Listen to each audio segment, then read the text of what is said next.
Action ન્યૂઝમાં આપનું સ્વાગત છે। વડોદરામાં કોંગ્રેસ દ્વારા અમદાવાદ વિમાન દુર્ઘટનાના દિવંગતોને શ્રદ્ધાંજલિ ગાંધીનગર ગૃહ ખાતે કેન્ડલ માર્ચ યોજાઈ।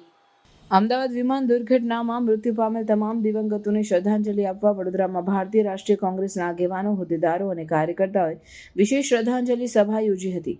દુર્ઘટનાની અસર સમગ્ર ગુજરાત અને દેશમાં અનુભવાઈ રહી છે, જેમાં અનેક જાણીતા નેતાઓ અને સામાન્ય મુસાફરોના જીવનનો અંત આવ્યો। વડોદરામાં કોંગ્રેસના પ્રમુખ ઋત્વિક જોશી, વિપક્ષ નેતા ચંદ્રકાંત શ્રીવાસ્તવ, પૂર્વ મંત્રી ભીખાભાઈ રબારી સહિત અનેક આગેવાનોએ હાજરી આપી દુઃખ વ્યક્ત કર્યું। કોંગ્રેસ દ્વારા ગાંધીનગર ગૃહ ખાતે કેન્ડલ માર્ચનું આયોજન પણ કરવામાં આવ્યું હતું। આ કેન્ડલ માર્ચમાં મોટી સંખ્યામાં કાર્યકરો અને આગેવાનો જોડાયા હતા, જેમાં દુર્ઘટનામાં મૃત્યુ પામેલા તમામ આત્માઓને શાંતિ મળે તે માટે પ્રાર્થના કરવામાં આવી હતી। કેન્ડલ માર્ચમાં શહેરના વિવિધ વોર્ડ પ્રમુખો, કાર્યકરો અને સ્થાનિક નાગરિકોએ પણ ભાગ લીધો। આ પ્રસંગે કોંગ્રેસના નેતાઓએ જણાવ્યું કે આવા દુર્ઘટનામાં નિર્દોષ લોકોના જીવ ગુમાવવા દુઃખદ છે અને સરકાર દ્વારા ભવિષ્યમાં આવી ઘટનાઓ ન બને તે માટે કડક પગલાં લેવા જોઈએ। તેમણે દુર્ઘટનામાં મૃત્યુ પામેલ તમામ પરિવારજનોને સાંત્વના પાઠવી હતી અને દુઃખની ઘડીમાં તેમના સાથે ઊભા રહેવાની ખાતરી આપી। શ્રદ્ધાંજલિ સભા અને કેન્ડલ માર્ચ દ્વારા સમગ્ર શહેરમાં શોકની લાગણી પ્રસરી હતી। કોંગ્રેસના આગેવાનો અને કાર્યકરો દ્વારા દુર્ઘટનામાં ગુમાવેલ જીવોને યાદ કરી તેમના આત્માને શાંતિ મળે તેવી પ્રાર્થના કરવામાં આવી હતી। સમગ્ર કાર્યક્રમમાં શાંતિપૂર્ણ અને ભાવુક વાતાવરણ જોવા મળ્યું હતું। આ ગુજરાતની અંદર અને હિન્દુસ્તાનની અંદર આટલી ભયાનક દુર્ઘટના છે તેનું વર્ણન કરવા અશક્ય છે। 250 પરિવાર ઉજળી ગયા સમજો, અથવા રુદનથી લપટાઈ ગયા એવું સમજો।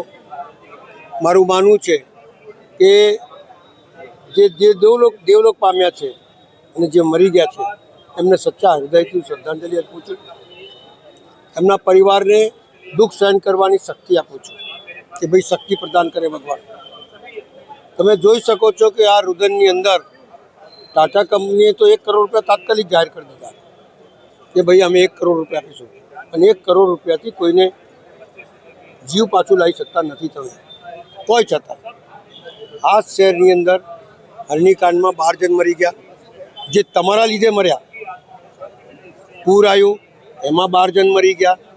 પેલી એક દીકરીનો પતિ આવતો તો એ ગટરમાં જતો રહ્યો, એને હજુ સુધી સહાય નહીં આપી। રુદનની વાત તો યાદ રહો, માનવ છે। કોઈના બી પરિવારમાંથી એક જશે તો રુદન થશે, તકલીફ થશે એને।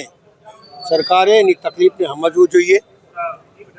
ખાલી વાર્તાઓથી કંઈ ના થાય ભાઈ।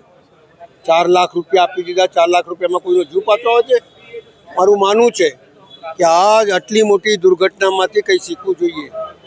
જ્યારે તમે કાર 10 વર્ષમાં કેન્સલ કરી દો છો, 15 વર્ષમાં ગાડી ફેંકી દો, આ 25-30 વર્ષથી ચાલતું એને કેમ નહીં ફેંકી દીધું ભાઈ? સવાલ એ છે કે માણસનો જીવ બચાવવાનું સરકારની પ્રથમ ફરજ છે। કોઈની જીવ ના જાય એ જોવાની ફરજ છે। એ ફરજમાંથી તમે કઈ રીતે ચૂક્યા? સવાલ અત્યારે કોઈના ઉપર આક્ષેપબાજી કરવાનો નથી, પણ જેમના પરિવારમાંથી ગયા છે એમને સાચા હૃદયથી હું શ્રદ્ધાંજલિ અર્પું છું, અને એમના પરિવારને દુઃખ સહન કરવાની શક્તિ આપે, અને અન્યાય થયો હોય તો લડવાની બી શક્તિ આપે એવી ભગવાનથી પ્રાર્થના કરું।